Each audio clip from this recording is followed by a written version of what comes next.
وعلیکم رحمۃ اللہ جی میرے پیارے بھائی، آپ نے سورہ الذاریات کی اس آیت کے حوالے سے پوچھا ہے، تو محترم بھائی جو آپ نے سنا وہ درست ہے، صرف ایک آیت کو لے کر تو مسئلہ نہیں ثابت ہوتا نا۔ دکھاتے ہیں آپ کو۔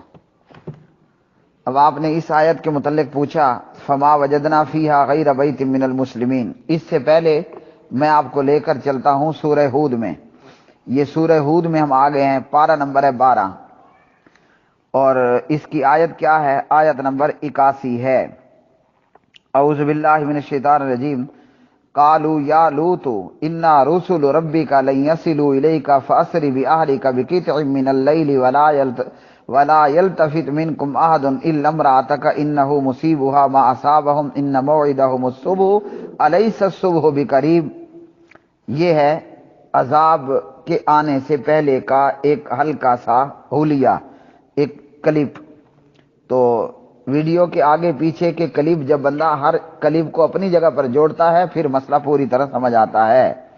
فرشتے آئے لوط علیہ السلام کے پاس، آ کر کہنے لگے کہ اے لوط، بے شک ہم تیرے رب کے قاصد ہیں، یعنی ہمیں تیرے رب نے بھیجا ہے، وہ تیری طرف ہرگز نہیں پہنچیں گے، یعنی یہ جو لوگ باہر بدماش جمع ہیں یہ تیری طرف تجھ تک نہیں پہنچ پائیں گے۔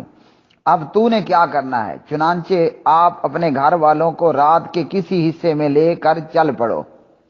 جب آدھی رات کا ایک حصہ گزر جائے تو اپنے فیملی کو لے کر چل پڑو، اور تم میں سے کوئی پیچھے مڑ کر نہ دیکھے، پیچھے مڑ کر نہ دیکھے سوائے تیری بیوی کے، بے شک اسے پہنچنے والا ہے، یعنی یہ بھی ان بدکار لوگوں کے ساتھ عذاب میں گرفتار ہوگی۔ بے شک ان کے وعدے کا وقت صبح ہے، یعنی عذاب کا وقت صبح ہے۔ کیا صبح قریب نہیں؟ مطلب جیسے طلوع فجر ہوگی، جیسے طلوع صبح ہوگی، اللہ کا عذاب اس لونڈے باز قوم کے اوپر آ پڑے گا۔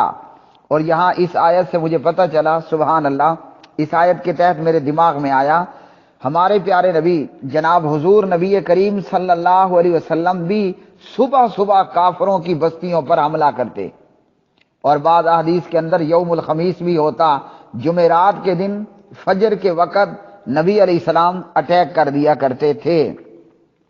اور یہ بھی حدیث میں موجود ہے، جب کہیں بستی سے اذان کی آواز آتی تو حملہ چھوڑ دیتے تھے کہ یہاں مسلمان موجود ہیں یا مسلمانوں کی بستی ہے۔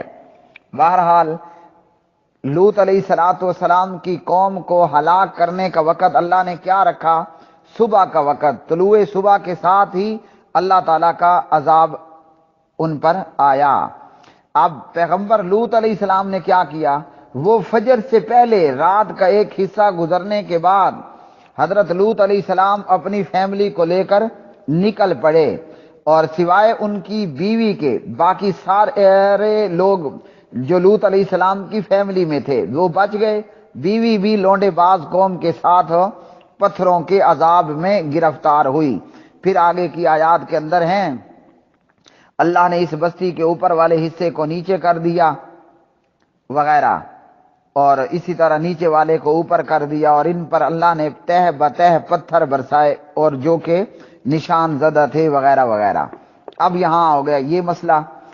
اس کے بعد جو آیت آپ نے پوچھی فما وجدنا فیہا غیر بیت من المسلمین، اس آیت سے پہلے کی آیت پڑھیں، فاخرجنا من کان فیہا من المؤمنین، پھر وہاں جو بھی مومن تھے ہم نے ان کو نکال لیا۔ کہاں سے نکالا؟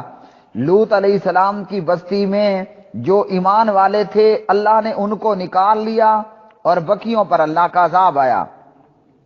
اور فرمایا فما وجدنا فیہا غیر بیت من المسلمین، ہم نے وہاں مسلمانوں کا صرف ایک ہی گھرانہ پایا، یہ نہیں کہ عذاب کے وقت یہاں گھرانہ موجود ہے۔ پچھلی آیت میں کیا بتایا؟ یہ سورۃ الذاریات ہے، جو آیت آپ نے بھیجی ہے یہ 36 نمبر کی ہے۔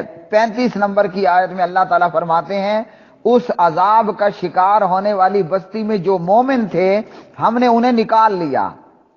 اور وہ مومن کتنے تھے؟ ایک گھر، دو گھر، 20 گھر، 50 گھر، کتنے گھر اس بستی میں موجود تھے؟ تو اس کی اللہ تعالیٰ نے وضاحت کی، فما وجدنا فیہا غیر بیت من المسلمین، اس بستی میں مسلمانوں کا ایک ہی گھر تھا، اور وہ تھا حضرت لوط علیہ الصلوۃ والسلام کا۔ اب یہ کتنے لوگ تھے یہ بھی سن لیجئے۔ لوط علیہ الصلوۃ والسلام کے گھر میں ان کی 2 بیٹیاں تھیں اور کچھ ایمان والے تھے، جو ایمان لے آئے تھے وہ لوط علیہ السلام کے گھر میں موجود تھے۔ کل ملا کر مفسرین فرماتے ہیں کہ یہ 13 آدمی تھے۔ یہ کتنے آدمی تھے؟ یہ 13 لوگ تھے جو لوط علیہ السلام کے ساتھ رات کا ایک حصہ گزرنے کے بعد وہاں سے نکل پڑے، اور صبح ہوتے ہی قوم پر عذاب اللہ تعالیٰ نے پتھروں کا اور الٹ پلٹ کا عذاب، ان کو فرشتے اتنا اوپر لے گئے کہ آسمانوں کے قریب، پھر اس بستی کو الٹ کر نیچے مارا گیا، اور اس پہ نعوذ باللہ وہ کہیے کہ سونے پہ سہاگا، مزید اوپر سے پتھر بھی برسنا شروع ہو گئے۔ رہی صحیح کسر پتھروں نے ہی پوری کر دی۔ تو فرمایا کہ ہم نے جو ایمان والے تھے ان کو نکال لیا۔ یہ کب نکالا تھا؟ سورہ ہود میں بتا دیا کہ رات کا ایک حصہ گزرنے کے بعد لوط علیہ السلام اپنی فیملی لے کر اس بستی سے نکل گئے جس بستی نے ہلاک ہونا تھا، اور فرمایا وہاں مسلمانوں کا ایک ہی گھر تھا، اور اس ایک گھر کو کیا کیا تھا؟ وہ فیملی وہاں سے ہم نے نکال لی تھی۔